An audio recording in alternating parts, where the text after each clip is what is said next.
तिलचौथ की कहानी। एक साहूकार और साहूकारनी थे। वे धर्म, पुण्य, व्रत आदि को नहीं मानते थे। उनके कोई संतान भी नहीं थी। एक दिन साहूकारनी अपनी एक पड़ोसन के घर गई। उस दिन माघ मास की चौथ थी। पड़ोसन चौथ की पूजा करके कहानी सुन रही थी। साहूकारनी ने पड़ोसन से पूछा, तुम क्या कर रही हो? तब पड़ोसन बोली कि आज तिलचौथ का व्रत है, इसीलिए मैं कहानी सुन रही हूँ।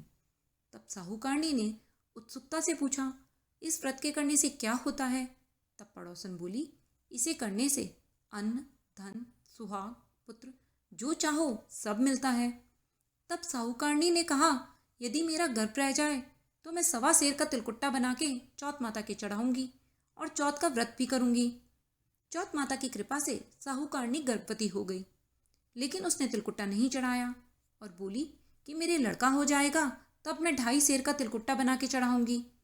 उसके लड़का भी हो गया, तब भी उसने तिलकुट्टा नहीं चढ़ाया और बोली, हे चौथ माता, मेरे बेटे का विवाह हो जाएगा तब मैं आपके 1.25 मन का तिलकुट्टा करूंगी। समय गुजरने के साथ उसका बेटा विवाह योग्य हो गया। बेटे का विवाह भी तय हो गया और उसका बेटा बारात लेकर विवाह करने चला गया। लेकिन उस साहूकारनी ने चौथ माता को तिलकुट्टा अभी भी नहीं चढ़ाया, इसीलिए चौथ माता क्रोधित हो गई। चौथ माता ने सोचा कि साहूकारनी गर्भवती हुई थी तब से तिलकुट्टे का भोग लगाने का बोल रही है, अब तो बेटे की शादी भी होने वाली है, तब भी एक बार भी तिलकुट्टा नहीं चढ़ाया है। इसे कुछ तो सबक सिखाना ही पड़ेगा, अन्यथा कलयुग में हमें कोई नहीं मानेगा। उधर साहूकारनी का बेटा 3 फेरे ले चुका था। चौथा फेरा लेने को हुआ तो गरजती कड़कती हुई चौथ माता आई और दूल्हे को फेरों में से उठाकर ले गई। उन्होंने दूल्हे को गांव के बाहर पीपल के एक पेड़ पर बिठा दिया। दूल्हे के अचानक गायब हो जाने से शादी में हाहाकार मच गया। सभी दूल्हे को ढूंढने लगे पर वो नहीं मिला। निराश होकर सभी लोग अपने अपने घरों को लौट गए। इस बात को हुए बहुत दिन बीत गए। चैत्र का महीना था। गांव की लड़कियां गणगौर पूजने के लिए दूब लेने गईं तो रास्ते में वे उसी पीपल के पेड़ के पास से गुजरी। पीपल के पेड़ पर बैठे दूल्हे ने एक लड़की को आवाज लगाई, ओ मेरी अर्धब्याई। यह बात सुनकर वह लड़की घबरा गई। वह रोज दूब लेने के लिए जाती और रोज उसे दूल्हे की वही आवाज आती, ओ मेरी अर्धब्याई। उसके बाद से वह लड़की धीरे धीरे सूखने लगी। उसका शरीर क्षीण होने लगा। उसकी ऐसी हालत देखकर उसकी माँ ने उससे पूछा, मैं तुझे अच्छे से अच्छा खिलाती हूँ, फिर भी तू सूखती जा रही है, क्या बात है, क्या परेशानी है? तब लड़की अपनी माँ से बोली कि वह जब भी दूब लेने जाती है तो रास्ते में जो पीपल का पेड़ है उस पर एक आदमी दूल्हे के कपड़े पहने हुए बैठा है। उसने मेहंदी लगा रखी है और सेहरा भी बांध रखा है। वह मुझे ओ मेरी अर्धब्याई ऐसा कह के बुलाता है। तब उसकी माँ ने पीपल के पेड़ के पास जाकर देखा तो यह तो उसका जमाई ही था। तब वह जमाई से बोली कि तुम शादी से क्यों भाग गए थे, अब यहाँ इस पेड़ पर क्यों बैठे हो? मेरी बेटी को अर्धब्याई करके उसका मजाक क्यों उड़ा रहे हो? तब साहूकारनी का बेटा बोला, मैं अपनी मर्जी से यहाँ नहीं बैठा हूँ, मुझे चौथ माता ने अपने वश में कर रखा है। मेरी माँ ने चौथ का तिलकुट्टा बोला था लेकिन कभी भी चढ़ाया नहीं, इसीलिए चौथ माता क्रोधित हो गई और उन्होंने मुझे यहाँ लाकर बिठा दिया।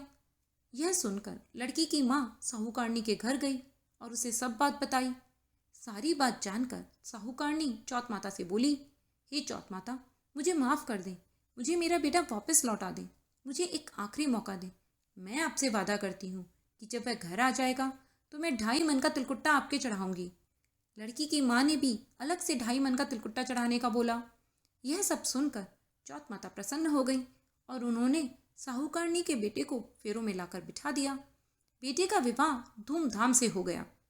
जब साहूकारनी के बेटा और बहू घर आ गए तब साहूकारनी ने 2.5 मन के तिलकुट्टे का भोग चौथ माता को लगाया और बोली कि माँ, आपके आशीर्वाद से मेरे बेटा बहू घर आए हैं, अब से मैं हमेशा तिलचौथ का व्रत करूंगी और तिलकुट्टे का भोग लगाऊंगी। हे चौथ माता, जिस तरह साहूकारनी को बेटा बहू से मिलवाया, उसका भला किया, वैसे ही सबका भला करना, कहने वाले, सुनने वाले, हुकारा भरने वाले सबका। गणेश जी की कहानी।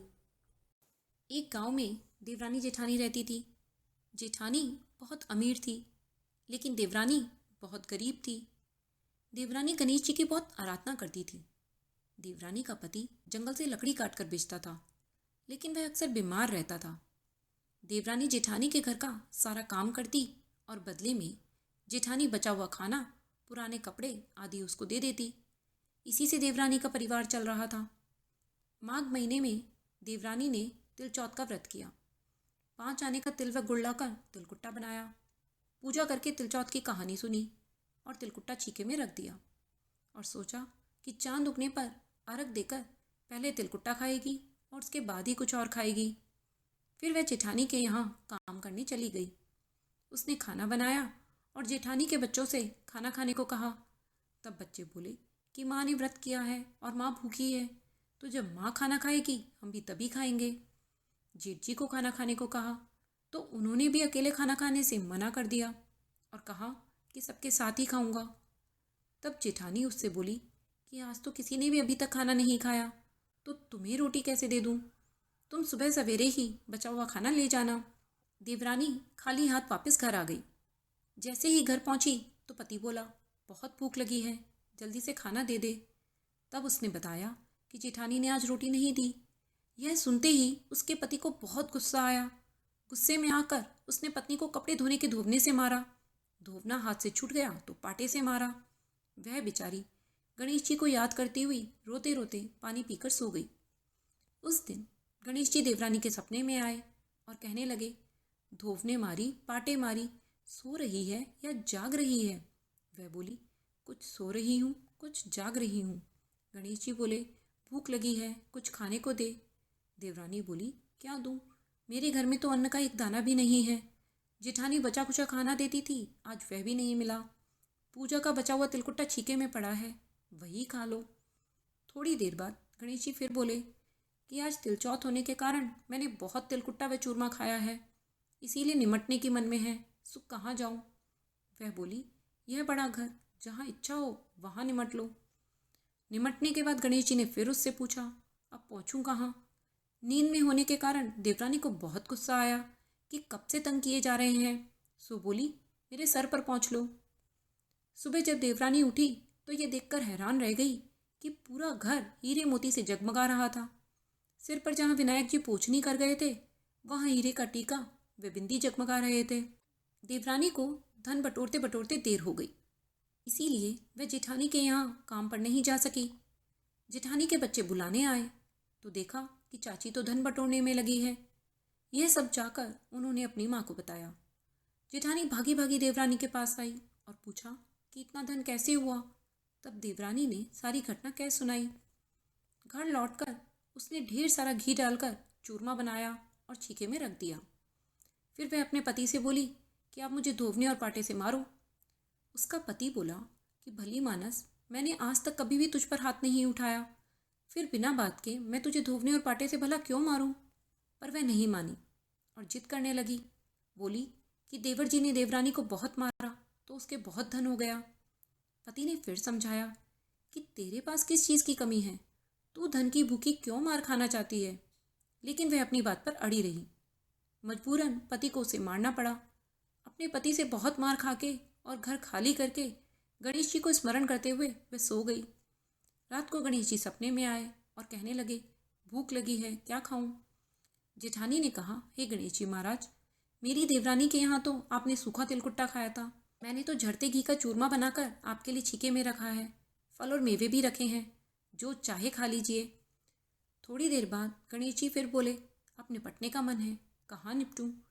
जेठानी बोली, देवरानी का घर तो छोटा सा था, मेरा घर तो बहुत बड़ा है, जहाँ चाहे निपट लीजिए। गणेश जी पूरे घर में निमट आए। फिर आकर पूछा, अब पहुँचूँ कहाँ? जेठानी बोली, महाराज आप मेरे सिर पर पहुँच लीजिए। पहुँचनी करके गणेश जी अंतर्ध्यान हो गए। धन की भूखी जेठानी सुबह जल्दी उठ गई। सोचा घर हीरे जवाहरात से भर चुका होगा, पर देखा तो पूरे घर में गंदगी फैली हुई थी। सब जगह से तेज बदबू भी आ रही थी। उसके सिर पर भी बहुत सी गंदगी लगी हुई थी। तब वह गणेश जी से बोली, महाराज आपने तो मेरे साथ छल कपट किया है, देवरानी को तो धन वैभव दिया और मुझे कूड़ा दिया। तब गणेश जी बोले कि तूने धन की भूखी मार खाई और उसने धैर्य की भूखी मार खाई। देवरानी से जलन के कारण तूने जो किया था यह उसी का फल है। जेठानी क्षमा याचना करने लगी और बोली, महाराज, मुझे कोई धन नहीं चाहिए, आप तो बस अपनी माया समेट लो। तब गणेश जी बोले, जब तू अपने धन में से आधा धन अपनी देवरानी को देगी तभी यह सब साफ होगा। उसने गणेश जी के कहे अनुसार अपना आधा धन अपनी देवरानी को दे दिया और तब भगवान ने अपनी माया समेट ली। हे गणेश जी महाराज, जेठानी को जैसी सजा दी वैसे किसी को मत देना, लेकिन देवरानी पर जैसी कृपा की वैसी सब पर करना। कहने वाले, सुनने वाले, हुंकारा भरने वाले सब पर।